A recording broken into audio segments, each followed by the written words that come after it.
Saúdo a todos com a paz do Senhor, falando EBD de volta, e desta feita com as lições bíblicas CPAD, Sala dos Adultos.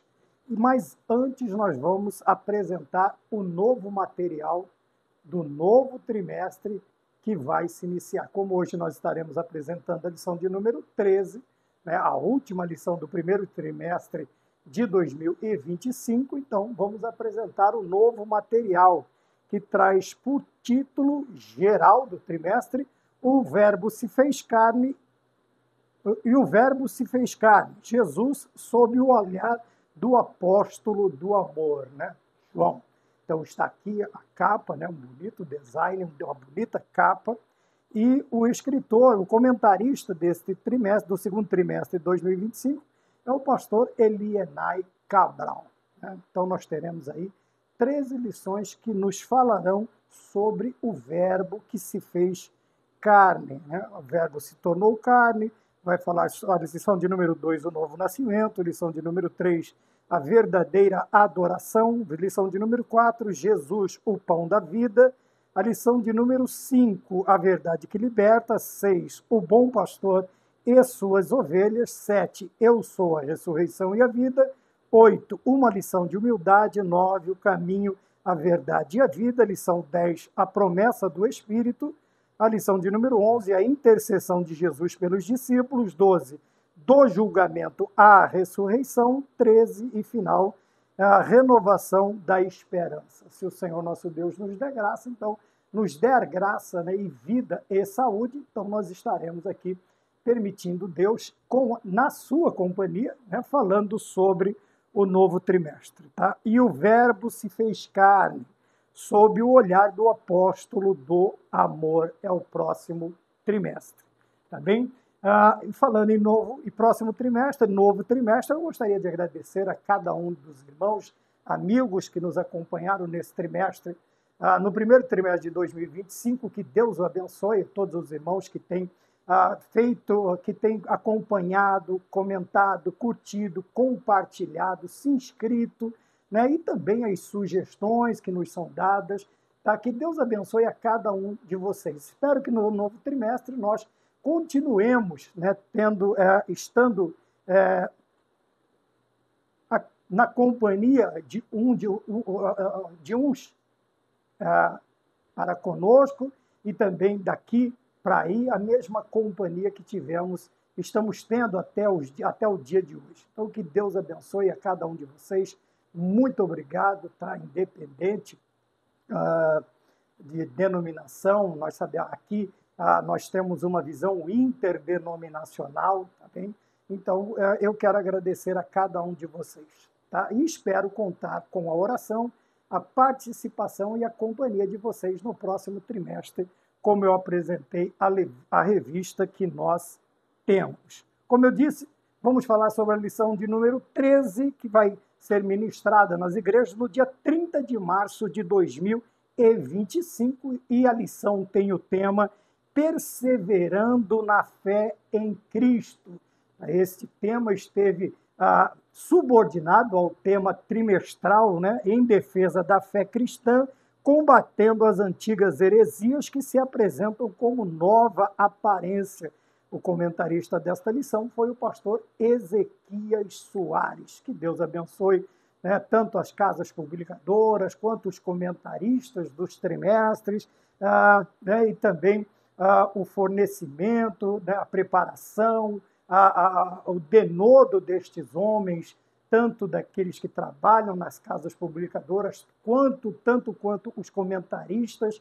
Que Deus abençoe a cada um de vocês e que Deus nos dê graça também para que nós possamos ler, compreender e entender o espírito que moveu, né, o escritor, possamos entender o contexto da lição para assim podermos transmitir a vocês um conteúdo compreensível, um conteúdo agradável, mas um conteúdo dentro da doutrina. Também nós podemos melhorar aí cores, nós podemos trazer materiais novos, nós podemos trazer, mas a palavra do Senhor e a doutrina ela não pode ser mudada. Nós não podemos trazer novidades, vamos dizer a novidade assim, no caso daquilo que não faz parte deste tesouro doutrinário, desta herança doutrinária que nós já temos desde o princípio, desde Cristo, os apóstolos, os pais da igreja, tá? Passamos pela reforma,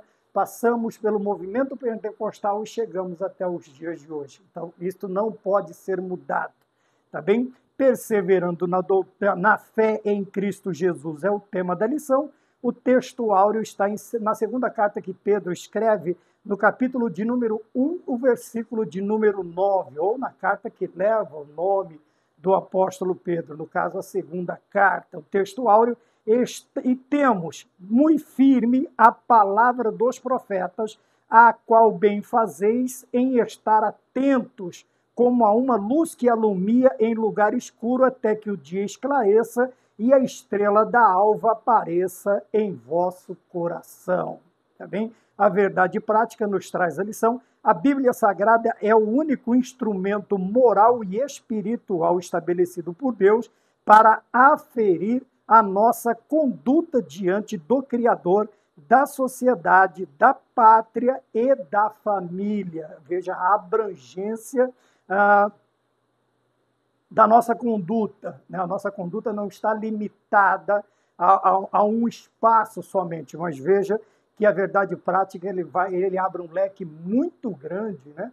da ação, da nossa conduta, do efeito da nossa conduta, daquilo que pode produzir a nossa conduta. Tá bem? Como nós sempre lemos, os objetivos da lição, que são sempre 3. Primeiro, mostrar que diante das heresias é preciso ter perseverança. Segundo, enfatizar a necessidade de sempre aprender a palavra de Deus. 3, considerar as Escrituras como fundamento da vida cristã. Tá bem? E daqui a pouco nós entramos na introdução. Ora, como nós sempre fazemos, eu não sei se nós vamos conseguir, né? A minha esposa achou que vai demorar um pouco mais, mas vamos tentar, né, fazer aquilo que está no nosso coração. Como sempre fazemos, nós vamos destacando algumas palavras e trazendo aí as observações pertinentes para que possamos entender o contexto da lição. Contexto, o que é que ela quer nos dizer, o que é que ela quer nos transmitir, o que o escritor quis nos transmitir até quando ele estava ou escrevendo, comentando, como diz, comentaristas comentando esta lição, este assunto. Que assunto? A perseverando na fé em Cristo, este é o tema. A primeira coisa que nós vemos, então, é perseverando, e nós precisamos entender o que é perseverar, tá bem? Quando nós vemos esta palavra, ela nos traz uma lição bastante interessante. Por quê? Quando nós analisamos determinadas coisas, nós ficamos praticamente sempre, a maioria das vezes, nós ficamos na superfície, tá bem? Na superfície.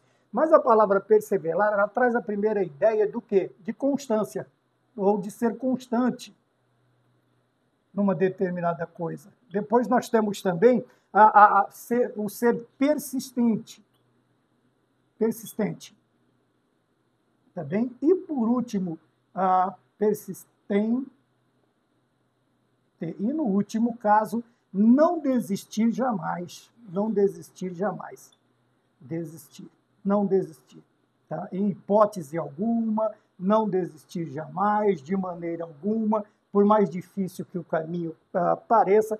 Então nós temos, já começando pela lição, pelo tema da lição, você veja que a lição ela é tão importante que já o tema já nos traz bastante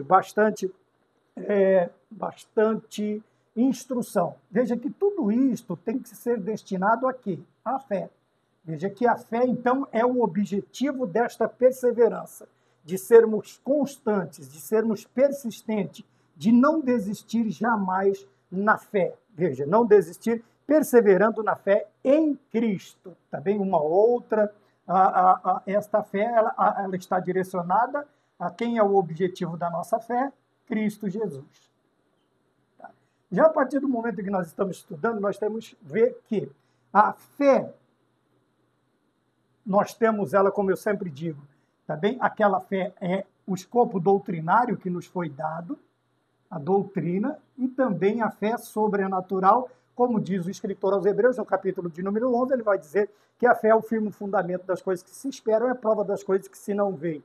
Então, nós vamos ver aqui a fé no sobrenatural, também uma fé sobrenatural.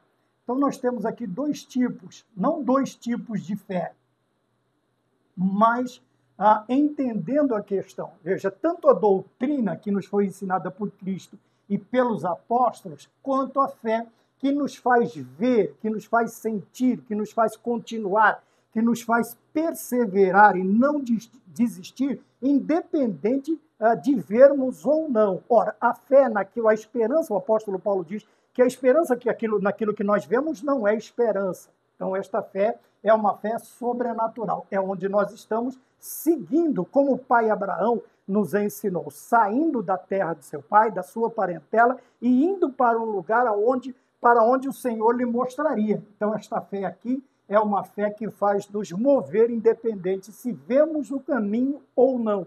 Tá bem? E também nós temos a fé como doutrina, quando Judas ele diz a fé que uma vez foi dada aos santos, e ele faz a sua apologia, ele faz a sua defesa, ele apresenta as suas razões para isto. Porém, tudo isto deve estar direcionado para quem? Para Cristo. Para Cristo. Tá bem? Uma das coisas que nos deixa extremamente fortes, perseverantes, é saber que todo o nosso esforço ele tem uma direção, e esta direção é o nosso Senhor e Salvador Jesus Cristo. Tá bem? Se nós não temos como objetivo alcançarmos, agradar ao Senhor Jesus Cristo, obviamente que nada disto aqui, todas estas palavras não terão sentido. Elas não terão sentido por quê? Porque o objetivo, o alvo que nós estamos procurando atingir, será um alvo que não nos proporcionará aquilo também que nós esperamos ao atingi-lo. Tá bem? Então, no texto áureo também nós temos duas coisas interessantes. Veja, o estar atento e a estrela da alva. Tudo isto, né, essa persistência, não desistir, ela deve estar atrelada a esta ideia aqui, sobre o estar atento. Estar atento. Estar atento a quê? Veja que nós estamos falando de heresias. Quando falamos atentos? Quando nós falamos de heresia, nós estamos falando sobre coisas antigas, as heresias antigas, que se apresentam como nova. Então, o estar atento aqui é o estar vigilante, é o estar vigiando, é o estar na torre de vigia para não ser enganado, para não ser enganado. E não são poucos os que estão sendo enganados nos dias em que nós estamos vivendo. Por quê? Porque eles não estão atentos. E quando estão atentos, não têm as ferramentas necessárias para detectar a heresia, para constatar a heresia, para perceber quando o prato, a seta, as armas do maligno são lançados contra nós. Então, a verdade prática já também nos ensina a estar atentos, tá bem? O Senhor Jesus Cristo disse, vigiai e orai, ou vigiar, né? Quando ele fala de vigiar, é estar atento. Quando nós pensamos na questão da vigilância, nós já nos lembramos das torres de vigia, né? Aqui na nossa cidade, nós temos aí o local do tiro de guerra aqui na nossa cidade. E foi construído algo novo. No antigo também já tinha. Então, quando você já olha do portão de frente à construção, você vai notar em alguns lados, ou nos dois lados, tanto do lado esquerdo quanto do lado direito,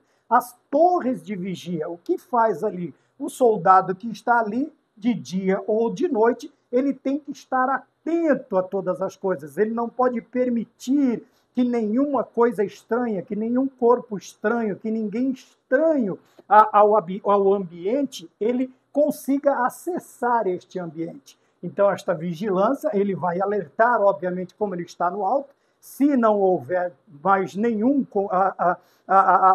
vamos chamar assim, nenhum soldado nos portões, ele mesmo dará a ordem de parada, né?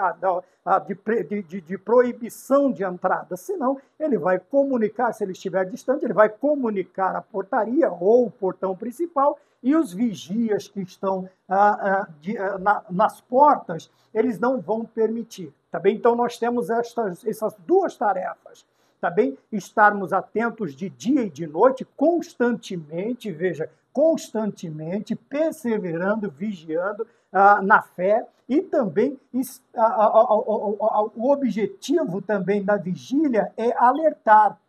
Tá? Quando nós olhamos para o Antigo Testamento, nós vamos ver que os vigias eles estavam com trombetas, né? Eles estavam com buzinas, e ao primeiro sinal de perigo ou de algo que poderia apresentar um possível perigo, uma possível ameaça à segurança, então eles alertam através dos sinais, ou pela voz, ou por tocando uma buzina, tocando um instrumento, alertando os demais, tanto os que estão na guarda, de vigia também como ele, e também os outros que estão dentro daquele ambiente, dentro daquele local. Então, nós olhamos a ideia principal, aquilo que nos chama a atenção. Será que nós estamos fazendo realmente o trabalho de atalaia? Estamos vigiando, estamos vigilantes, estamos aguardando para alertar tanto a nós mesmos, nos alertarmos, quanto alertar ao povo,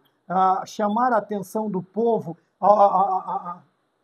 quanto ao perigo. Veja, a questão do alertar, eu preciso alertar a mim, né? Cuidar de mim, como disse o apóstolo Paulo a Timóteo, cuida de ti mesmo, e depois ele diz da sã doutrina, e também alertar o povo. Veja, como atalaia, eu tenho a função de alertar o povo. Então, esta perseverança que nós temos na lição de hoje não será tão somente para a nossa pessoa, tá? Ou para aqueles que estão mais próximos, mas para todos aqueles que dependem deste cuidado da nossa vida. E quando nós falamos sobre isso, na verdade prática, veja, a Bíblia Sagrada é o único instrumento, veja, ele chama de instrumento, instrumento de aferir, instrumento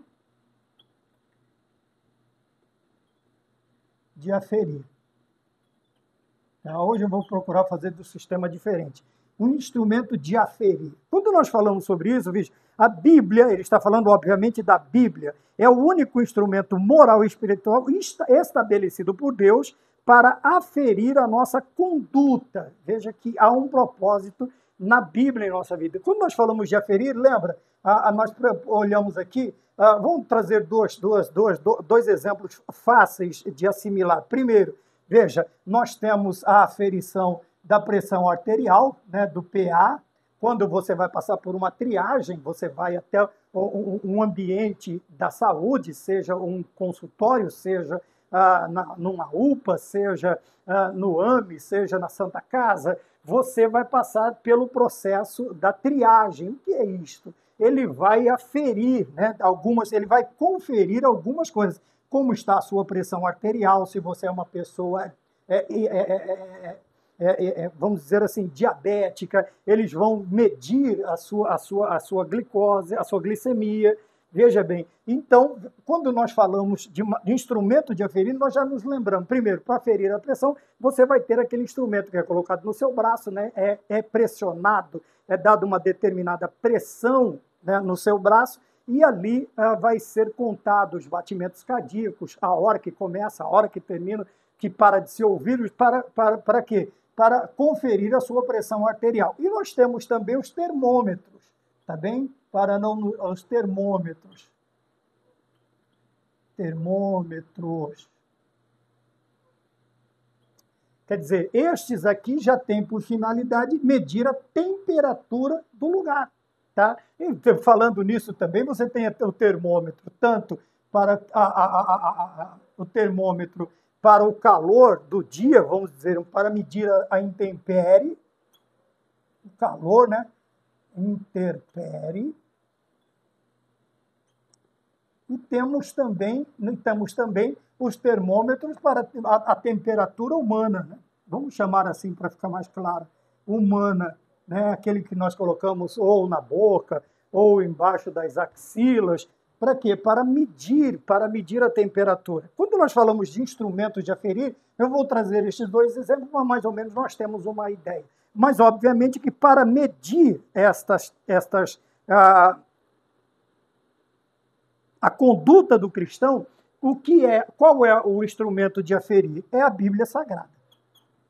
Tá bem? Nós vamos ver que em toda lição, nós vamos ver que a Bíblia ela é uma constante, ela tem que estar sempre na nossa vida para nos dar a direção daquilo que nós estamos fazendo. Tá bem? Aferir o quê? A nossa conduta. Primeiro, diante de Deus. Segundo, diante da sociedade. Terceiro, diante da pátria. Tá bem? Sociedade, ela me limita, ela vai me limitar, ela vai colocar uma certa abrangência. A sociedade, então vamos dizer, aqui onde eu moro, é a sociedade, né? Aqui onde eu moro, o distrito em que eu moro, é uma sociedade, mas essa sociedade ela vai abrangendo, ela vai crescendo, e ele fala também com a sociedade diante da pátria e da família. Veja que ele volta a restringir a questão da família. A questão da família já é uma sociedade bem mais restrita, quer dizer, se nós trouxermos com a família como estando dentro de casa, serão os pais e os filhos e aqueles que habitarem nesta residência. Se falarmos da família cristã, nós vamos falar da igreja onde nós estamos congregando.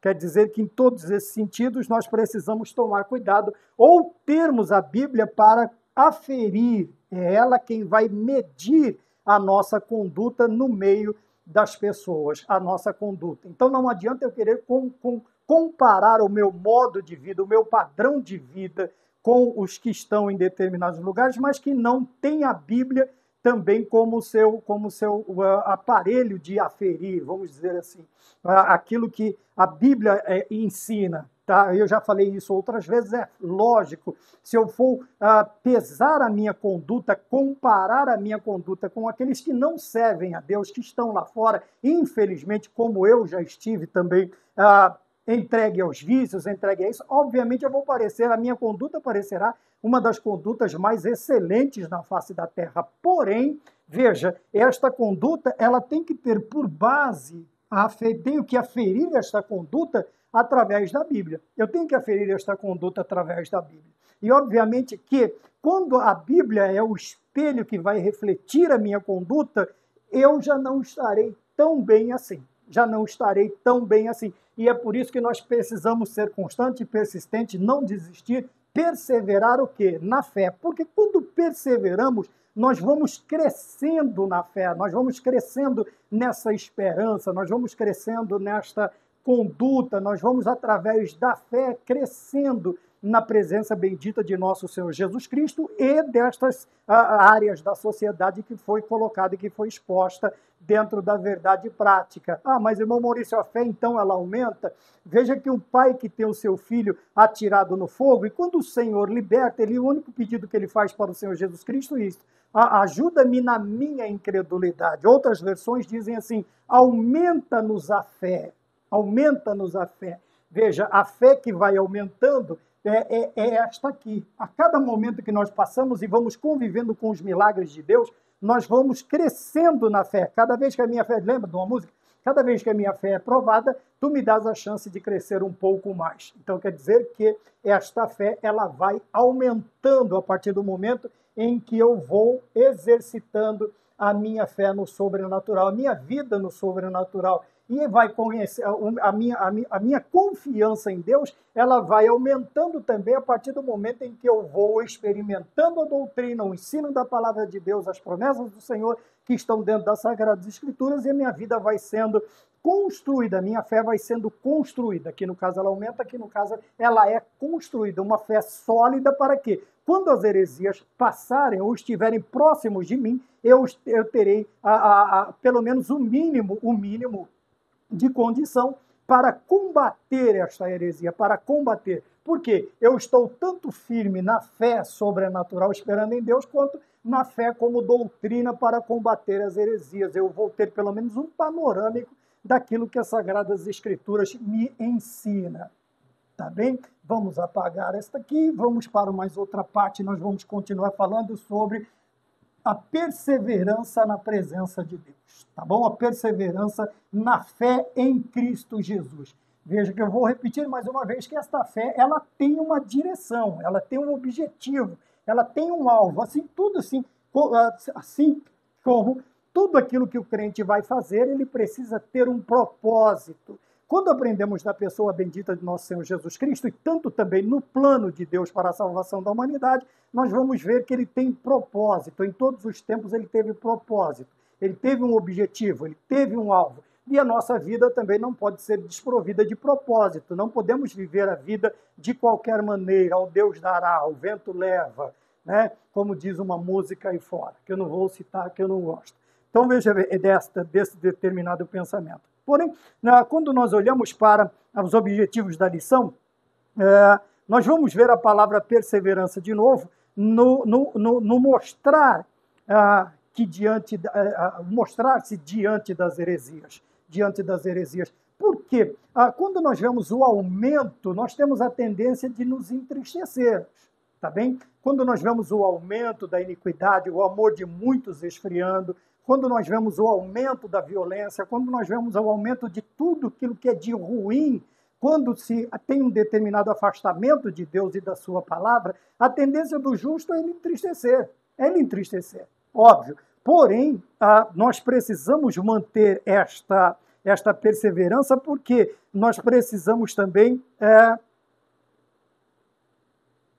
nos mostrar diante das heresias e não nos esconder ou tão somente nós nos entristecermos. Pelo contrário, no combate da fé, quando nós falamos de combate, nós falamos de apresentação, principalmente quando o combate é corpo a corpo, tá bom? Tete a tete, face a face, também não é um combate digital, não é um combate à distância, né?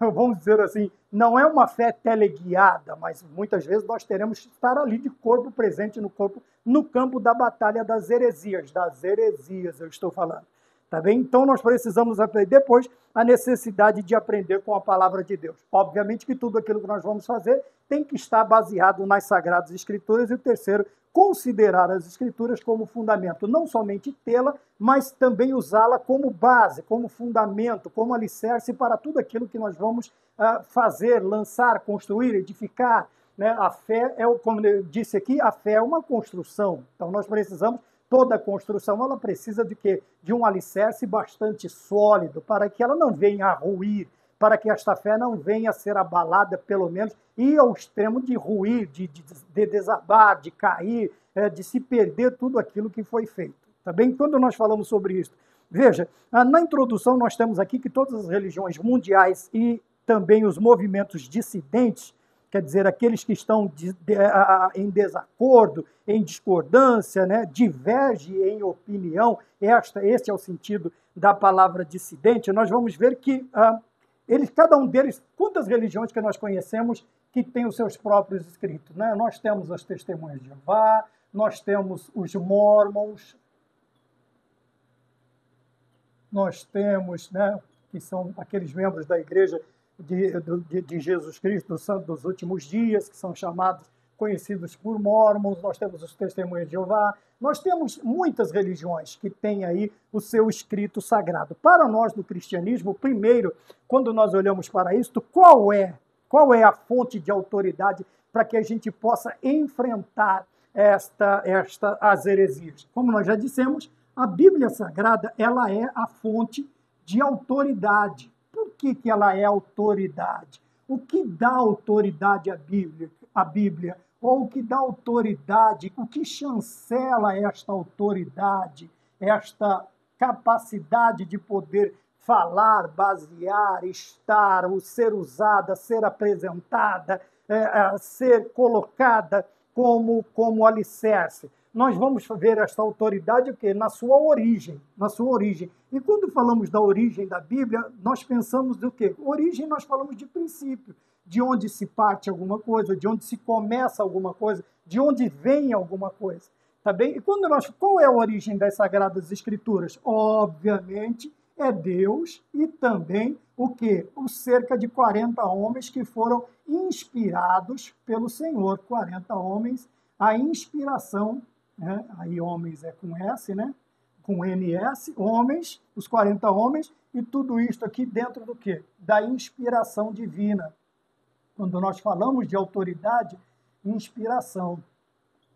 Também no caso aqui divina. Veja a abrangência, então, desta autoridade, desta origem. Ela parte de Deus, tá bem? Então nós temos que entender isto aqui como sendo a Bíblia Sagrada e a autoridade. Esta autoridade, ela advém da origem deste livro. Veja que não foi o livro somente criado numa mesa de algum escritório, depois mandado para uma gráfica para ser tirado um determinado número, uma tiragem de X livros. Porém, nós vemos que a origem ela é divina, tá bem? Tanto é divina também e nos fala esta origem nos permite chamá-la de palavra de Deus. Apesar de ter sido escrito por cerca de 40 homens, estes homens eles foram inspirados pelo Espírito Santo para escrever, ou movidos pelo Espírito Santo, para escrever as Sagradas Escrituras. Tá bom? Isto é bibliologia, é o básico da teologia para as nossas vidas. Então, isto encerra a superioridade das Escrituras. Por quê? O que encerra a superioridade da Escritura? E também esta origem, também esta autoridade, esta origem, ela nos dá também outra certeza para nós termos ou encerrarmos, ou encerrarmos no sentido de abarcar, de colocar o quê? Veja, a plena e total garantia. Qual a plena e total garantia para tudo isso aqui? Primeiro, na lição está a infalibilidade. Infalibilidade, vamos abreviar, né? A infalibilidade. Quer dizer, isto nos diz que a Bíblia é infalível. Ela não falha, tá? Está escrito na lição. Total. Porém, né, nós temos outras características. A imutabilidade. Vamos falar então um pouquinho de bibliologia. A imutabilidade. O que mais que nós temos? A infalibilidade, a inerrância das Sagradas Escrituras, a inerrância, tá bem? E também podemos dizer que a sua eternidade. Veja que o Senhor Jesus Cristo, ele diz assim, a erva nasce da flor, mas ela tem um determinado momento de vida. Depois ela simplesmente morre, seca-se a erva, cai a flor. Mas a palavra do Senhor permanece para sempre. Isto fala da eternidade. Quando nós pensamos no verbo encarnado, veja, verbos, logo, palavra. Jesus Cristo é a palavra. Então nós temos a eternidade também. Aqui, no caso, nós vamos falar sobre a infalibilidade, quer dizer, a palavra de Deus não erra, não falha. Apesar que tudo isto, obviamente, vai levantar aí alguns desafetos, né? Nós temos aqui, não falta quem indevidamente reivindique esta mesma autoridade ou até mais do que as Escrituras. De onde vem isso? Obviamente que isso que nós acabamos de falar vem das falsas religiões ou dos falsos escritos, né? Os falsos escritos das falsas religiões. Algumas destas denominações, eu coloquei duas aqui, mas tem muito mais, todas elas têm os seus escritos sagrados, tá bem? Porém, quando nós colocamos aqui contra a rocha, a marreta que esmiuça a penha, né? Nós vamos ver que as doutrinas, os ensinamentos não passam, Paulo chama de filosofias, né? Filosofias. Então nós precisamos tomar cuidado. Veja, e o problema é que estes falsos escritos, estas filosofias são pensamentos, se você ver principalmente a maioria dos escritos orientais, você vai ver que eles são baseados em filosofias, em pensamentos de homem, tá? Que não trazem, eles trazem assim um aperfeiçoamento, eles querem ensinar um aperfeiçoamento físico, tá bem? Mental, mas nunca algo espiritual preparando o ser humano para o futuro, tá? O futuro, e nós sabemos o que é. Quando nós falamos de futuro, nós estamos falando de uma vida após a morte. A maioria desses escritos, principalmente esses que se dizem religiões, nós vamos ver que são falsos. Por quê? Porque eles não têm um lugar onde colocar o homem, a alma, o psique, aquele que vai se apresentar, aquilo que é imortal, eles não têm um lugar para colocar. Eles não aceitam o inferno e, para isso, eles vão criar algumas coisas. Para criar isto, é obviamente que eles precisam ter os seus escritos. Eles precisam ter as suas escrituras para dar, vamos dizer, validade àquilo que eles ensinam. Porém, quando você vai, não num debate há um tempo bastante longo, eles vão perdendo argumentos. É uma parte que nós vamos ver aqui na lição também. Eles vão perdendo esses argumentos. Então, nós falamos na introdução que todas as religiões mundiais falsas, que seja, né, ou religiões mundiais, todas elas têm os seus escritos sagrados. Porém, para nós cristãos, a autoridade está na Bíblia. Por que nós aceitamos esta autoridade? Por causa da sua origem. A origem das Sagradas Escrituras é em Deus, tá bom? Que inspira cerca de 40 homens aí também, por 1.600 anos, cerca, vou colocar aqui cerca de, porque fica difícil, né? C minúsculo com ponto, cerca de 1.600 anos se levou para se criar o cânon, para se fechar o cânon das Sagradas Escrituras. Então nós vemos a inspiração divina em cerca de 40 homens, cerca de 1.600 anos também.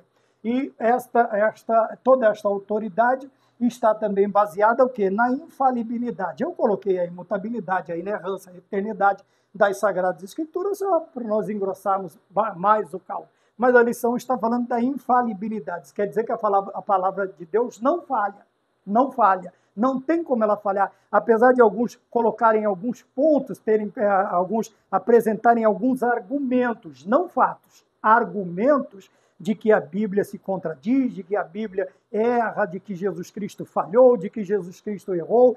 Teve um engraçadinho aí que diz que Jesus Cristo deu um tiro no pé. Quer dizer, veja, são coisas ridículas, principalmente para nós cristãos que estamos em contato com a palavra de Deus. Porque nós, como cristãos, temos tanto a infalibilidade quanto a inerrância como ponto de honra para nós cristãos, para a doutrina das Sagradas Escrituras, tá bem? Então, quando nós falamos que ela não falha, que ela não muda e que ela não erra e que ela é eterna, tá bem? Toda esta autoridade, então, está baseado nisto para nós. O cristianismo está baseado assim. Ponto de número 1, diante das heresias é preciso perseverar. Como nós já dissemos, perseverar é jamais, vamos voltar só para o mais simples, é jamais desistir. É jamais desistir. Como eu disse, a tendência é nós nos entristecermos com determinadas coisas que acontecem, né? Nos entristecermos com determinadas palavras, com determinados... Eu, principalmente, quando eu vejo, quando eu ouço, quando eu escuto, né? Quando eu estou em contato com determinadas coisas, a tendência é me deixar não triste, nem desanimado, mas um pouco angustiado. Por quê? Estes hereges, eles têm um tempo vastíssimo para apresentar as suas heresias, diferentemente dos apologetas cristãos.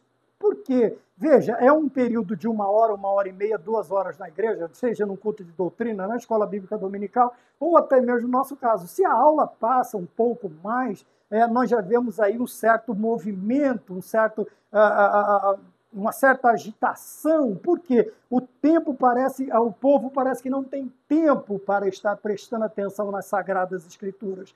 Porém, perde-se um tempo muito maior com coisas irrelevantes, com novidades, com movimentos, com palavras irrelevantes, tá? Como nós vimos, depois você dá uma olhada também na lição da Betel Dominical de número 13, que vai ao ar junto com esta aqui, e nós temos alguma coisa a mais ali para você poder acrescentar, seja no seu esboço, seja no plano de aula, seja na preparação, superintendente, professor, pastor e tal, e você dá uma olhadinha, se você tiver um tempo um pouco mais de tempo, dê uma olhadinha nisto também. Por quê? Veja, primeiro ponto vai falar dos falsos mestres.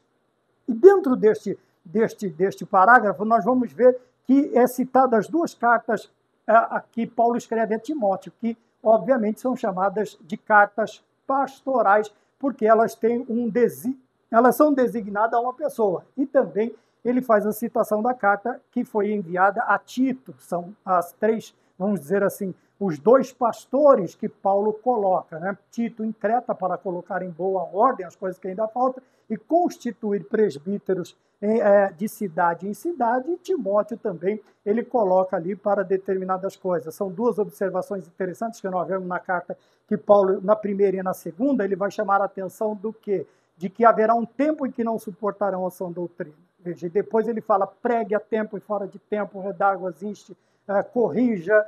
Por quê? Porque os homens não suportarão a sã doutrina. Antes, eles trarão para si doutores conforme as suas próprias concupiscências, tendo comichão nos ouvidos. É aquela coceirinha de ouvir coisa agradável, né? Comichão é aquela coceirinha que dá, né? Aquela, como diz no Koiné, né? Aquela cosquinha no ouvido de ouvir coisas agradáveis, daquilo que nós queremos. Então, veja, ele fala que, juntamente com a epístola, essas duas pastorais que ele manda para Timóteo e também uma para Tito, e coloca as duas juntas, juntamente com, ele fala, juntamente, destacam-se pelo caráter apologético. Tá bem? Quando nós falamos de apologia, nós estamos falando também, e obviamente nós precisamos pôr apologia cristã, são aqueles que Deus levantou para defender a fé que uma vez foi dada aos santos. Nós sabemos que as Sagradas Escrituras e as suas doutrinas estão sendo constantemente atacadas, tá bem? E o pior de tudo, não é somente pelas pessoas não cristãs, principalmente por alguns ditos cristãos, tá bem? E até pessoas de porte, de calibre razoável, aí pastores, doutores, mestres. Então a apologia, ela vai fazer uma defesa, ela vai defender a fé que uma vez foi dada aos santos. Como ela é feita? O que é o caráter apologético? Veja, são refutação às heresias. O que é refutar as heresias? Né? É simplesmente falar que está errado? Veja, mas eu achei uma definição interessante desta palavra refutar, que eu coloquei aqui, é destruir com razões incontestáveis. É apresentar razões incontestáveis acerca daquilo que eles ensinam facilmente. Incontestável.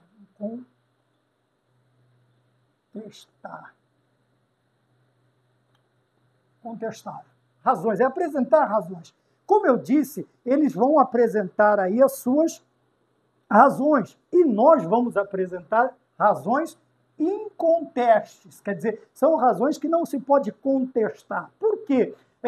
Aqui ela já vai ser dita como um fato. Esta aqui vai ser um fato. E contra fatos não há argumentos. Quando nós apresentamos esta refutação, ou quando nós nos preparamos de uma forma razoável, veja, e você tem duas escolas interessantes para você aprender. Você tem os cultos de doutrina na igreja, ou como chamam hoje, os cultos de ensino, e você tem a escola bíblica dominical, que vai fornecer para você um material didático razoável, né? O professor ele vai se esmerar para isto, e ele vai te dar aula, ele vai te apresentar materiais didáticos, né? O material didático, para você se preparar para esta batalha. Veja, e ele fala aqui as heresias contra as fábulas, nós já usamos a questão da fábula, eu apaguei ali, e também as fábulas ou genealogias intermináveis. E quando ele escreve aos pastores, ele vai falar sobre isso, para não perder tempo, muito tempo com fábulas, se discutindo com os falsos mestres, como nós veremos no ponto de número 2. Tá bom? Quando nós falamos desses hereges, Paulo lutava principalmente com quem? Veja, e ele também aqui cita a pessoa de Irineu de Leão, de 135 a 204, que combateu tal sistema. Que sistema é esse? O pensamento gnóstico ou o sistema herético, ele combateu com a sua obra chamada Contra as Heresias. Então, Paulo está combatendo com os dois principais, vamos dizer assim, ou os dois que está mais em evidência quando lemos não somente os escritos de Paulo, mas também João, Pedro, todos os apóstolos, todos os escritos, nós vamos ver este combate, nós vamos ver esta luta, nós vamos ver esta perseverança dos apóstolos ao escreverem as respectivas igrejas, respectivos pastores, respectivos... Nós vamos ver, ou quando as epístolas gerais também, nós temos também as epístolas gerais, você vai ver o tom de combate às heresias. Por quê? Obviamente o cristianismo, vamos relembrar que o cristianismo está nascendo, tá bem? Que o cristianismo está nascendo. E, obviamente, ele vai sofrer ataques. Nós temos aqui os dois maiores, os dois principais, os gnosticistas, os gnósticos, né? E os judaizantes. Nós falamos praticamente o trimestre inteiro, judaizantes. Tá? E isso tudo está na lição. Então, aqui nós temos um grupo dos principais opositores às Sagradas Escrituras neste tempo. Nós vamos ver Paulo chamando a atenção de determinadas igrejas que saíram, que fugiram daquilo que eles aprenderam muito rapidamente para abraçar estas heresias. Veja, os gnósticos, né? Os gnósticos e os judaizantes, na época, ou as heresias judaicas, tá? E é logicamente que a heresia judaica era transmitida por quem? Mas vamos falar sobre os gnósticos, né? Então, da palavra gnose, que quer dizer o quê? Conhecimento. Conhecimento. Mas este conhecimento não é qualquer conhecimento.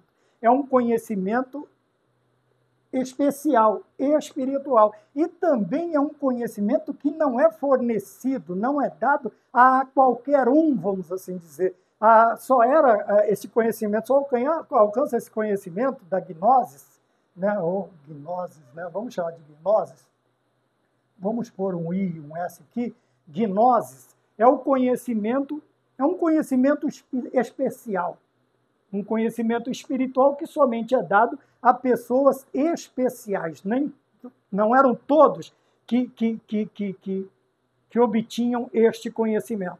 Tá bem? E eles vão entrar de sola contra as doutrinas bíblicas. E as heresias judaicas eram aquelas heresias que vão sendo colocadas, vão sendo alguns elementos, como nós já falamos também bastante sobre isto, alguns elementos da cultura e da religião judaica que eles forçam para que a igreja ela adote. E nós vimos também no decorrer do trimestre que se a igreja tivesse assimilado, se não houvesse o Concílio de Jerusalém, e estes elementos da religião, da cultura judaica, da vida judaica, do dia a dia, a igreja tivesse abraçado esse tipo de coisa, o que aconteceria? A igreja seria único e exclusivo, mais um braço do judaísmo, e não era isto que nem Cristo queria, nem Deus queria, e nem os apóstolos permitissem que acontecesse. Então, Paulo, ele tem esta luta junto com isto, né? Os elementos, a circuncisão, os dias, as festas, as luas, principalmente este tipo de coisa. E nós vemos hoje, infelizmente, muitas denominações entrando por este caminho. Veja, nós não estamos criticando, é deles, é para eles, tá bom? Aí um dia eu estava conversando com uma das minhas filhas, ela disse assim, mas veja, a noiva de Isaac, ela recebeu um monte de presentes, né? Tinha brinco, tinha colar, tinha isto, e eu falei para ela, muito bem, veja, quando nós falamos, se eu não me engano é Rebeca o nome dela, que é uma representação também da igreja, tá? Que é um tipo da igreja, veja que a sua promessa, os seus dotes eram terrenos, tá bem? Assim como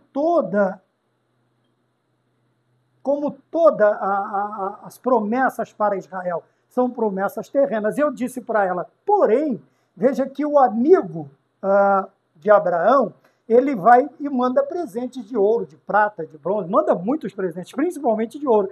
Mas quando falamos da igreja, eu não estou falando de costumes, pelo amor de Deus, eu só estou tentando explicar.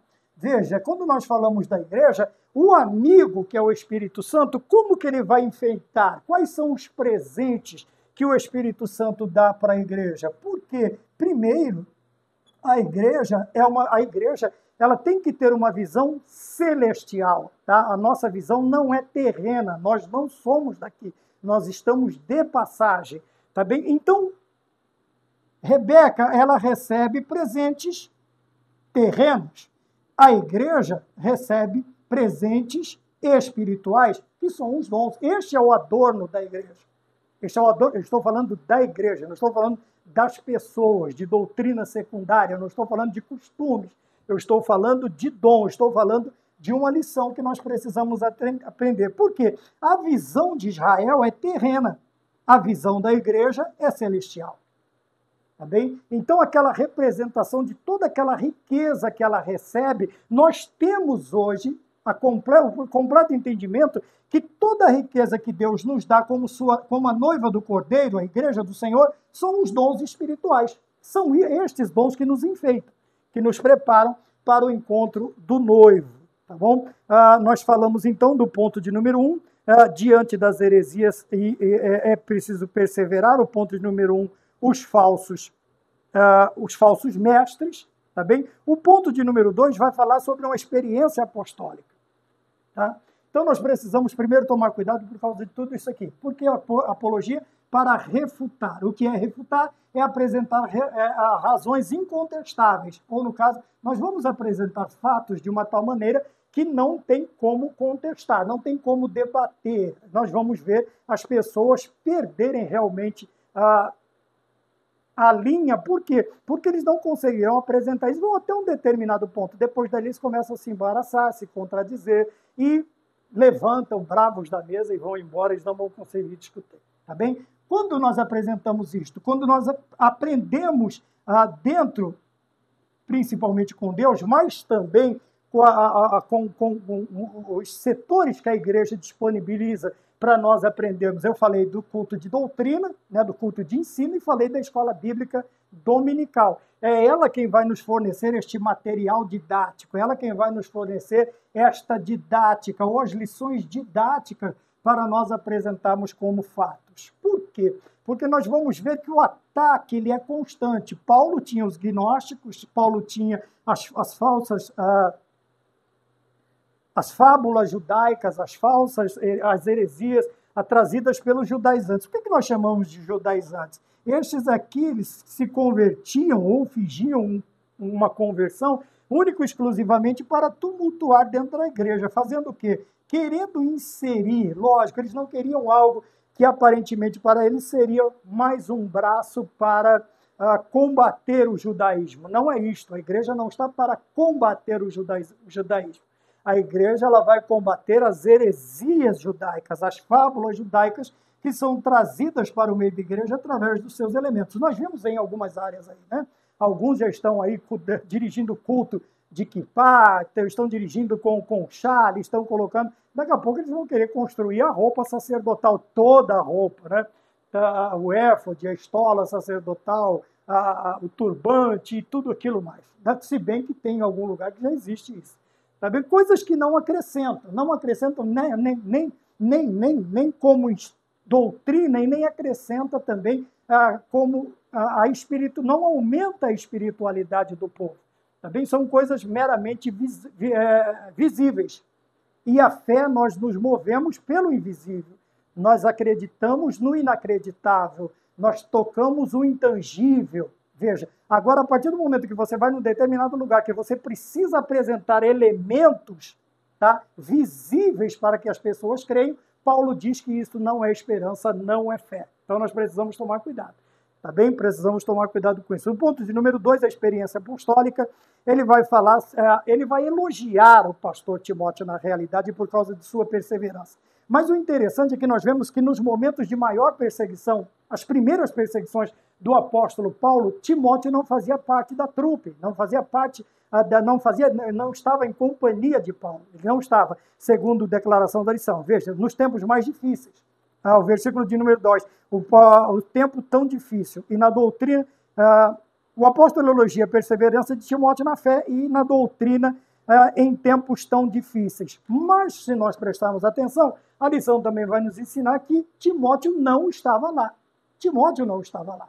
Ora, então como é que ele foi? Como foi? Por que Paulo está elogiando? Veja, contudo, deve ter sido testemunha ocular de algumas destas perseguições, pois vivia na região e sua mãe era crente, sem dúvida, membro da igreja. Apesar de não estar ali, mas ele estava acompanhando a vida dos seus pastores.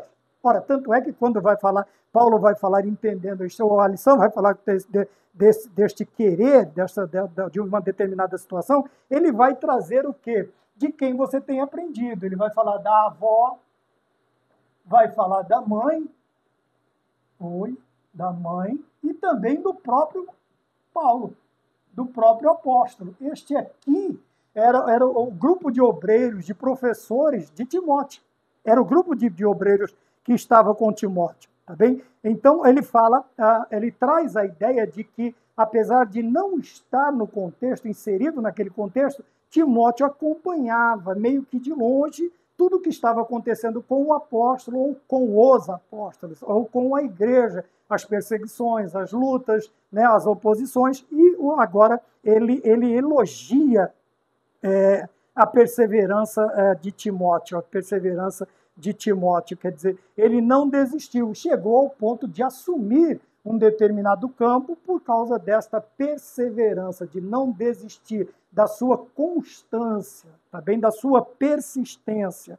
Quando nós vemos isto, nós lembramos de um discipulado sadio. Veja que tudo depende, veja que o novo convertido, ele depende deste discipulado. Porém, o discipulado tem que ser sadio. Tá? Um discipulado que traga uma base sólida. Veja, então ele tem sua avó, sua mãe e o próprio apóstolo como seus professores. Tá bem? Agora, ao ponto de número 3, entendendo o querer, veja, aqueles que querem viver piamente em Cristo Jesus padecerão perseguições. Veja, ele diz aqui que este querer viver piamente em Cristo Jesus é mais do que um simples desejo. Tá? Quando nós vamos ver este enfrentamento, pessoas que realmente se colocam como baluartes, como apologetas cristãos, o desejo deles vai além daquilo que nós entendemos. Tá? Ele chama de resolução, mais uma resolução, ou seja, um propósito de coração, é uma vida com propósito. Quer dizer, quando nós falamos de decisão, nós estamos, ou de resolução, veja, quando nós falamos de resolução, nós estamos falando do quê? De uma decisão tomada. Veja, mas essa decisão tomada, ela não foi tomada por emoções, no momento de emoção, ela não foi tomada,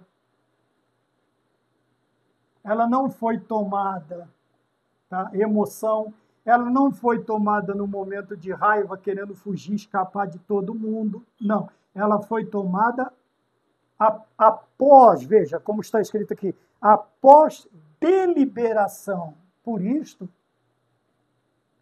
deliberar é você ter um tempo para você pensar, analisar prós e contras, pesar e chegar a uma resolução. E qual é esta resolução? Está aqui, querer viver piamente em Cristo Jesus. Tá bom? Quando nós deliberamos, nós resolvemos viver piamente, não impiamente. Como nós já dizemos algumas vezes, tá? Piamente e não impiamente. A palavra está ligada a pio, que está ligado à piedade. Tá? Não a questão aqui de dar esmolas ou ter dó das pessoas, mas de uma vida voltada completamente para Deus e tudo aquilo que está ligado a Deus. Isto é uma pessoa que vive piamente em Cristo Jesus. Tá? Esta decisão não é uma emoção, não é raiva, não é nada. Tá? Não está querendo fugir do lugar onde ele está. Ele simplesmente decide estar na presença de Deus. E este sofrer, como diz a lição, quando nós deliberamos, quando esta decisão é tomada após deliberação, o sofrer por Cristo Jesus, ele passa a ser uma satisfação, um privilégio, uma alegria de poder ser contado como um daqueles que vão sofrer pela causa de nosso Senhor Jesus Cristo e por causa do servir o nosso Senhor e Salvador Jesus Cristo, tá bem? Então o sofrimento, ele passa a ser aí um privilégio de estar na presença de Deus, é o que Deus espera e é motivo de nós glorificarmos a Deus nestes momentos. E é o que Deus espera de cada um de nós na atualidade. Veja que o sofrer por Cristo Jesus, já a palavra sofrer, já cria um determinado comichão, né? Uma coceira. É como se estivesse encostado numa folha de urtiga. Então, quando você fala em sofrimento, sofrer, padecer, parece que a igreja não, né? Alguns crentes da modernidade, eles têm um certo receio desta palavra. Por quê? Os falsos mestres, eles vão te ensinar que o crente não pode sofrer, o crente não pode ser pobre, o crente não pode perder, o crente não pode ficar doente, o crente isto, o crente aquilo.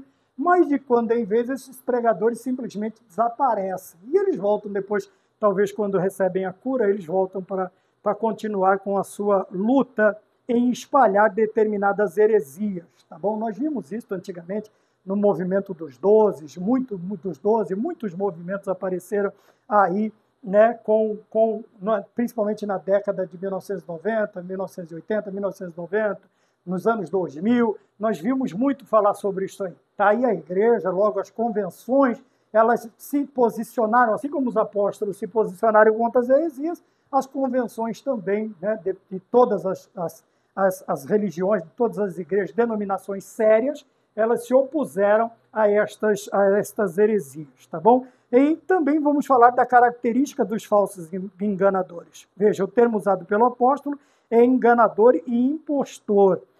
E usa uma palavra aqui que é usada somente uma vez no Novo Testamento, usado na antiga literatura grega como, minha mãe usava muito este termo, embusteiro, né? Impostor, feiticeiro, charlatão, encantador. Vamos usar esta palavra encantador? Essas pessoas, elas têm uma facilidade muito grande, sabe, de atrair pessoas, de encantar. É como se fosse, vamos dizer assim, é como se fosse uma hipnose, tá bem? Essas pessoas, elas são atraídas, parece que hipnoticamente. A palavra dos falsos mestres, dos falsos pastores, dos falsos pregadores, dos falsos profetas, dos falsos mestres, dos falsos tudo, parece que muitas vezes nós, principalmente nós, paramos e ficamos prestando atenção. O apóstolo Paulo também fez isso. Ele falou assim, mas quão rapidamente vocês saíram da presença de Deus, esqueceram daquilo que eu ensinei vocês. Como foi isso? Veja, as pessoas são atraídas. Tiago diz que nós somos atraídos, engodados, por causa do quê? Das nossas concupiscências. Quer dizer, o desejo desenfreado, concupiscência da carne, a concupiscência dos olhos, as concupiscências da vida. Então, quando nós falamos de concupiscência, nós estamos falando de desejos desenfreados, descontrolados. A pessoa não consegue controlar esses desejos. Mas veja, aí cai na mão de quem? As características dos enganadores. Cai na mão dos embusteiros, dos impostores, dos feiticeiros, dos charlatães, dos encantadores. A palavra encantador é interessante, né? Aqui não é questão de ser encantador, né? De ser encantador, mas de encantar, vamos dizer assim, tipo de praticamente hipnotizar. E essas pessoas seguem cegamente, tá? Mas seguem é com S e cegamente é com C, tá bem? Então vamos tomar cuidado. Então eles vão atrás cegamente dessas pessoas porque eles estão hipnotizados. Porque, veja, enquanto um pregador verdadeiro, ele vai trazer a doutrina verdadeira, e nós sabemos que o servir a Cristo é uma doutrina de deixar para trás, de se abster de determinadas coisas, de não fazer mais determinadas coisas, os falsos pregadores, o que eles vão ensinar? Que é tudo, você pode fazer tudo, porque Deus criou tudo para nós. É verdade, mas o apóstolo Paulo ele vai dizer aos Coríntios que tudo me é lícito, mas nem tudo me convém. Tudo me é lícito, porém não me deixarei dominar por nenhuma delas. Existem coisas que não são pecado. Como eu já disse muitas vezes aqui, não é pecado. Mas é o quê? Embaraço. Existem coisas que eu não vou falar assim, não, é pecado, mas esqueci duas aqui, esqueci na divisão. Mas são embaraços. O que é embaraço? É uma coisa que nos impede de andar, que nos impede de enxergar, nos impede de um monte de coisa. É a mesma, veja um homem, ou talvez uma mulher também, você tenta correr com uma calça um pouco mais larga sem o cinto, sem a cinta, no caso, né? Sem a cinta. O que vai acontecer? Quando ela estiver aí numa determinada posição, caindo, aquilo vai te embaraçar. Você não vai poder desempenhar ou desenvolver uma carreira ligeiramente. Por quê? Ou você vai ter que ficar levantando as calças, ou parando para levantar as calças, ou aquilo vai enroscar nos seus pés e você vai cair. Então, muita coisa não é pecado, mas é embaraço. Isso aqui está na carta que é escrita para quem? Para os hebreus, tá bem? Deixando todo o embaraço e o pecado que tão de perto nos rodeia, nós devemos prosseguir para o alvo. Quando vemos também na instituição da Páscoa, o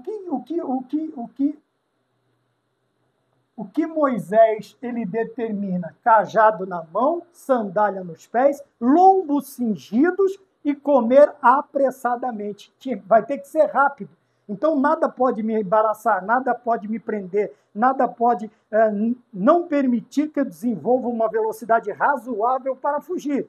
Os judeus iam fugir, eles estavam de partida. Então, nada poderia embaraçar a sua carreira, tá? Ainda que não estivesse em pecado. E muitos crentes vivem hoje em dia, eles não podem determinadas coisas. Por quê? Porque eles vivem embaraçados. Vivem embaraçados, tá? Não estou falando embaraçado em espanhol, no termo espanhol. Mas embaraçados aqui com muitas dores, né? Deus fez o homem perfeito, mas ele criou para si muitas dores. Essas coisas, essas muitas invenções acabam embaraçando a nossa peregrinação, tá bem? E isto é característica dos enganadores, tá? Ensinadores e doutrinadores de mentiras e falsos mestres em nada diferem dos falsos doutores. A partir do momento em que nós falamos de falsos ministros ou falsos ministérios, nós estamos abarcando tudo isso que nós estamos falando, tá? Falsos mestres,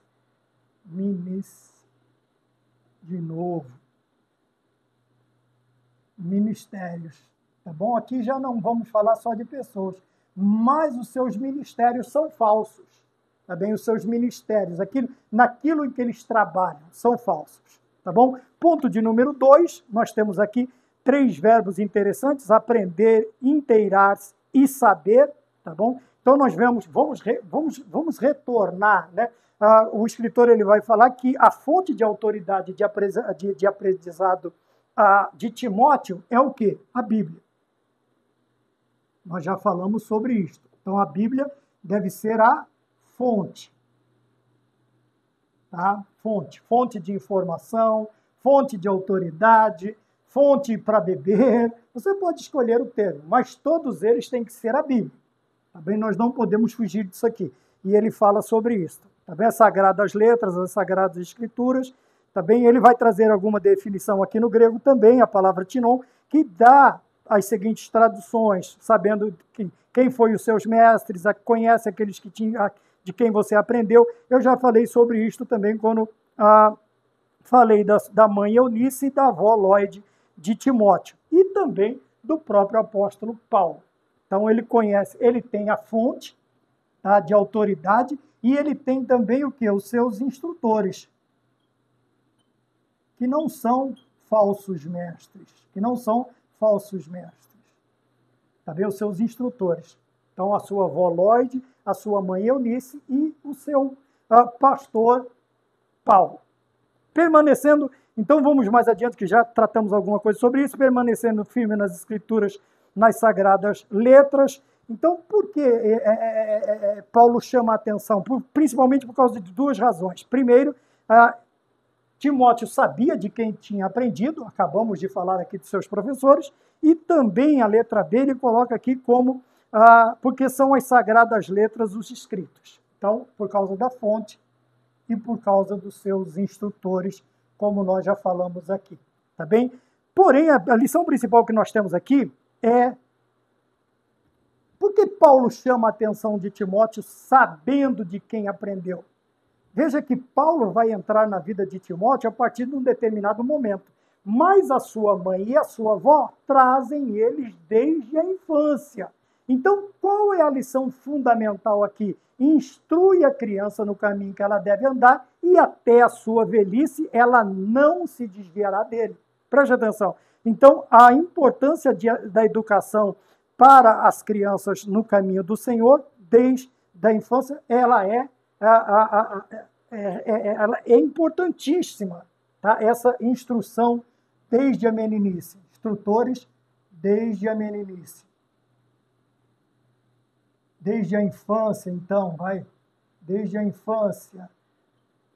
Que isso também nos ensina? Que nós não podemos legar ou relegar a instrução dos nossos filhos desde pequeno.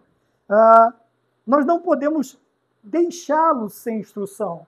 Tá bem? Porque a criança, como é sempre ensinado, até os 7 anos ele tem a formação do seu caráter.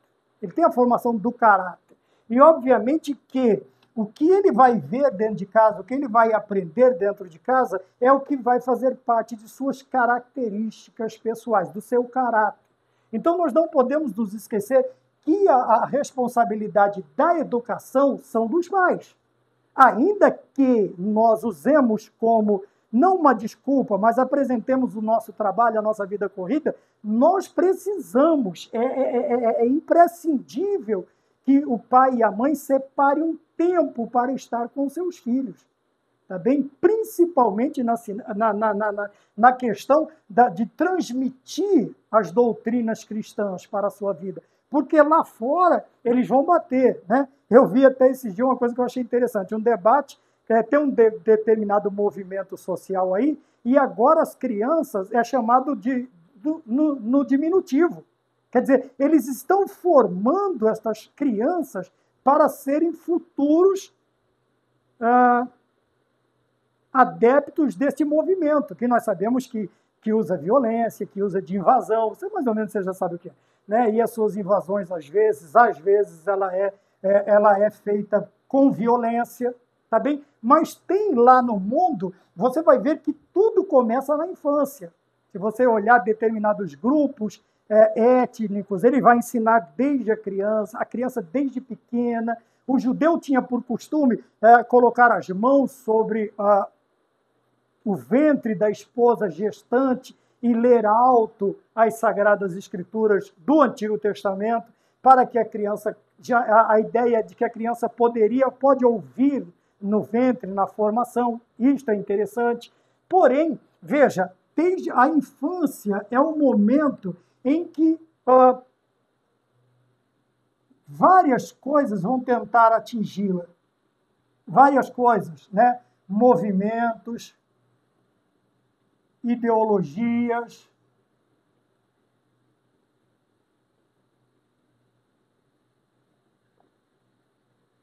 E algumas destas coisas, tá bom. E algumas destas coisas, elas são extremamente perigosas. E nós, infelizmente, o cristão, nós não temos dado a importância a esta educação. Nós privamos os nossos filhos da escola bíblica dominical, nós privamos os nossos filhos do culto doméstico, nós privamos os nossos filhos de um aprendizado mais eficaz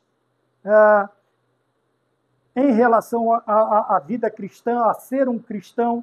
E depois, por que a evasão das igrejas é tão grande quando esses jovens, essas crianças, elas se tornam jovens ou até na fase adulta, a evasão? Por quê? Veja, esses tipos de coisa aqui têm os seus atrativos.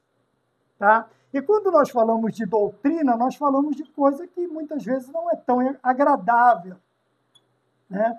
E o rei Salomão ele vai falar também que às vezes a correção traz um determinado nojo, né? Dá uma determinada ânsia. Mas nós temos uma evasão muito grande, principalmente quando as nossas crianças adquirem uma determinada idade, atingem uma faixa etária, e eles já se acham dono dos seus próprios narizes, né? Ou do seu próprio nariz. Veja, então eles vão embora. Vão embora porque os movimentos e as ideologias já vêm batendo em cima deles desde o primeiro ano na escola, desde a primeira, vai lá, 6, 7, com 7 anos de idade, ele já começa. Por que não dizer até em mais tenra idade? Tá bem? Então nós precisamos tomar cuidado. A lição aqui é esta, que nós precisamos cuidar, veja, a importância desta herança espiritual, porque veja que agora toda esta aquisição que Timóteo teve desde a mais tenra idade, agora vai ser transferido para o seu ministério. Esta herança espiritual ele vai utilizar no seu ministério, tudo aquilo que ele aprendeu. Veja que ele não sai, ele não foge, ele não desvia, ele permanece e agora ele vai assumir uma igreja. Ele vai assumir um campo e ele tem uma herança espiritual que ele trouxe, que ele adquiriu ou lhe foi passado pelos seus instrutores. Então nós precisamos, principalmente, os nossos professores das faixas etárias menores, os mais pequenininhos, desde o berçário, nós precisamos instruir a criança no caminho que ele deve andar, para que até a sua velhice ele não se desvie dele, tá bem? E a igreja, nós já falamos que os 2 pontos interessantes, né? Esses instrutores estão aonde? Estão na escola bíblica dominical.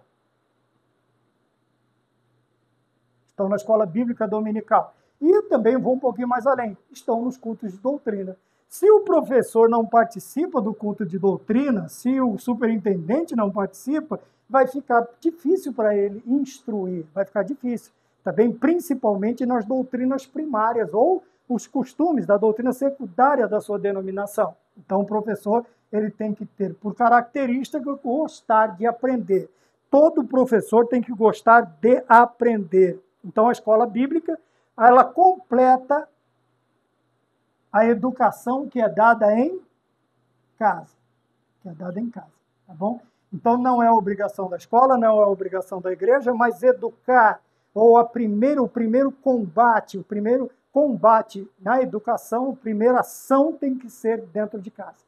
Tá bem? A escola bíblica dominical vai fornecer um auxílio para aquilo que é feito dentro de casa. Tá bem? Então, nós falamos aí, agora para o terceiro e último ponto, a Bíblia é divinamente inspirada. Tá bem? Nós temos aqui dois termos, né? Theopneustos, né? Que quer dizer Deus, e pneu quer dizer ar, sopro. Tá bem? Porém, esta inspiração ela tem uma abrangência, e nós precisamos entender qual é a abrangência, quer dizer, qual é o campo, até onde ela vai, o que ela atinge, aonde ela chega, onde a cobertura é uma extensão, quer dizer, nós falamos do quê? Esse caráter especial da palavra dos profetas a torna única no gênero. Por quê? Ela pode fazer qualquer pessoa sábia para a salvação em Jesus. Veja, qualquer pessoa pode se tornar sábio. Veja que a abrangência dessa inspiração também leva a uma característica interessante. A palavra de Deus é autodidata. Nós temos os nossos professores, os nossos instrutores, temos os nossos... Sim, mas se nós nos retirarmos, vamos dizer que nós estamos só eu e a Bíblia Sagrada num lugar isolado. A partir do momento em que eu ler ela com o coração voltado realmente para aprender, eu estou lendo com o seu escritor, vamos dizer assim, com a origem da palavra, que é quem? Deus. E o Espírito Santo, ele vai fazer o quê? Ele vai me revelar. O Espírito Santo, ele vai me ensinar, ele vai me mostrar e eu vou conhecer a verdade através. Porém, se não é esta situação, você pode frequentar a escola bíblica dominical, tá bem? Por causa desta inspiração, desta abrangência, tá bem? Para a salvação em Jesus e é proveitosa para ensinar, repreender, corrigir, instruir em justiça. Nenhuma literatura no mundo possui esta prerrogativa, nenhuma literatura, tá bem? Nenhuma. A única literatura que você tem o prazer de ler e ter o autor do seu lado é as Sagradas Escrituras. Porque os autores das outras escrituras que eles dizem ser sagradas estão todos mortos esperando o dia maravilhoso do nosso Senhor, do autor e consumador da nossa fé. 3 tendo as Escrituras como fundamento, já falamos sobre isso, Tá bem? Mas eu gostaria de parar nesta questão aqui. A igreja se submete inquestionavelmente à autoridade dos apóstolos do Novo Testamento. Veja, porém, este inquestionável não está na pessoa, tá bem? Não está no, mas está naquilo que ele apresenta, tá? Não é quando nós falamos que a igreja se submete, tá bem? Ela se submete, está escrito aqui, ela se submete inquestionavelmente à autoridade dos apóstolos do Novo Testamento. Ela está falando com respeito àquilo que eles ensinam, não como latria, tá bem? Não como adoração. Veja que nós temos por grande respeito todos eles, porém, esta questão aqui de uma submissão inquestionável à autoridade dos apóstolos é quanto àquilo aos seus escritos, tá bem? Por quê? O próprio Tiago, se não me engano, Tiago ele vai dizer que nós somos homens, que Elias é um homem sujeito às mesmas paixões, mas ele viu milagres inquestionáveis da presença de Deus.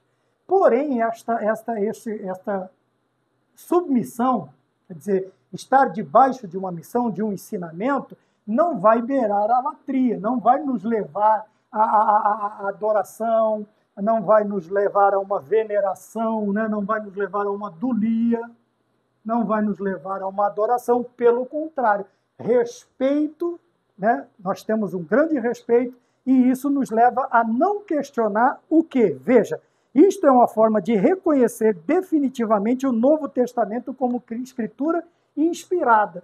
Veja que ele vai levar por que esta submissão é inquestionável, por causa das Sagradas Escrituras. Tá bem? Por causa das Sagradas Escrituras. E aqui que está o ponto da nossa inquestionável submissão aos ensinos dos apóstolos, tá bem? E isto não nos dá o direito e nem nos leva a colocar o quê? Um grau de excelência na pessoa, tá bem? Tem o nosso respeito, a nossa valorização, mas não tem a nossa latria. Isto não nos leva a isto, tá bem? De novo, o último parágrafo vai dizer assim: devemos dar a mesma atenção e credibilidade tanto aos profetas do Antigo Testamento. Veja que agora a palavra ela é alterada para quê? Atenção e credibilidade. Credibilidade. Vamos ficar com credibilidade. Tá? Vamos aqui. Credibilidade. Tá? Por que nós acreditamos? Por que nós acreditamos?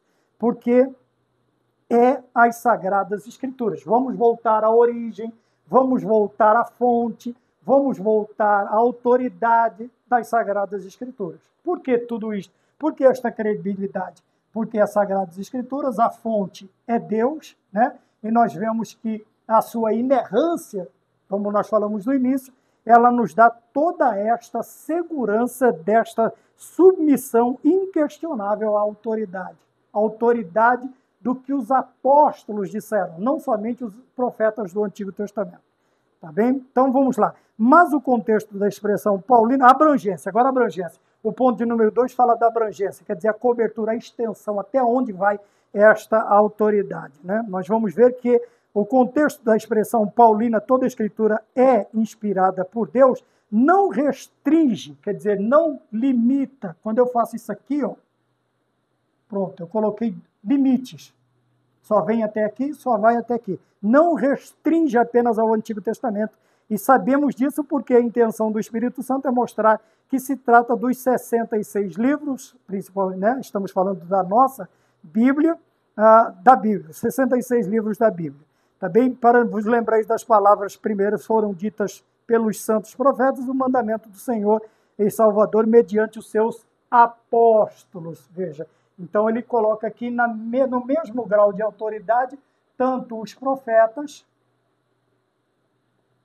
quanto os apóstolos. Quanto os apóstolos. tá bem? Estão no mesmo nível de autoridade. Maravilha? E o manual, voltamos à questão, último ponto 3, o manual de Deus, qual é? Além de ser valiosa para os 4 propósitos pastorais, a Bíblia é proveitosa para ensinar, redaguir, corrigir, para instruir em justiça, não somente os obreiros, mas para equipar qualquer pessoa que leia as Escrituras para toda boa obra. Né? Nós vamos retornar àquele ponto de que as Sagradas Escrituras, veja, ela vai dar esta sabedoria. Nós lemos aqui, ela pode fazer qualquer pessoa sábia. E nós estamos aqui de novo. Então, as Escrituras não são somente, os escritos pastorais não são somente para os pastores, tá bem? Mas para todo aquele que for ler as Sagradas Escrituras com a intenção do quê? Da boa obra. Tanto do bom trabalho, quanto para beneficiar também outra parte. Então, nós vemos aqui que sem a palavra de Deus, nós estaríamos à deriva num mundo sem essas palavras, pois elas nos levam à luz de Cristo. Maravilha? Então, voltamos novamente a uma vida em que a Bíblia é o nosso... Feliz o crente que tem a Bíblia como seu único livro de regras de fé e de prática. Tá bom? Feliz o crente que chega a esta consciência de que a Bíblia, ela precisa fazer parte, é necessário. Veja que interessante, eu achei um sinônimo para a palavra necessário que diz assim, uma exigência. Tá? Um sinônimo da palavra necessário é exigência. Interessante. Então veja, a Bíblia é uma exigência, não de homens, mas de Deus, porque o Senhor Jesus Cristo disse, busquem nas Escrituras, porque vosso cuidado tem nela a vida eterna, e são elas que de mim testificam. Tá bem? Então, quando falamos da perseverança na fé em Cristo, nós estamos falando sobre a Bíblia Sagrada como o único instrumento moral e espiritual estabelecido por Deus para aferir a nossa conduta diante do Criador, da sociedade, da pátria e da família. Então, está aqui a marreta que esmiuça a penha da heresia, né? É a Bíblia Sagrada. Nós não podemos usar outra, não podemos ter outra fonte. Não podemos ter outra inspiração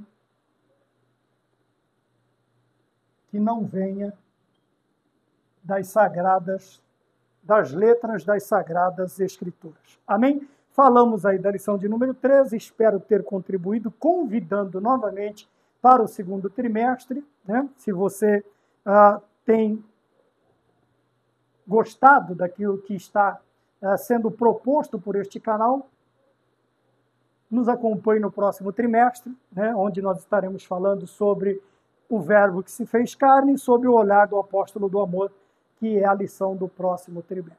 Amém? Fiquemos todos com a paz do Senhor e até a próxima, se assim Deus nos permitir, no nome de nosso Senhor Jesus Cristo. Amém.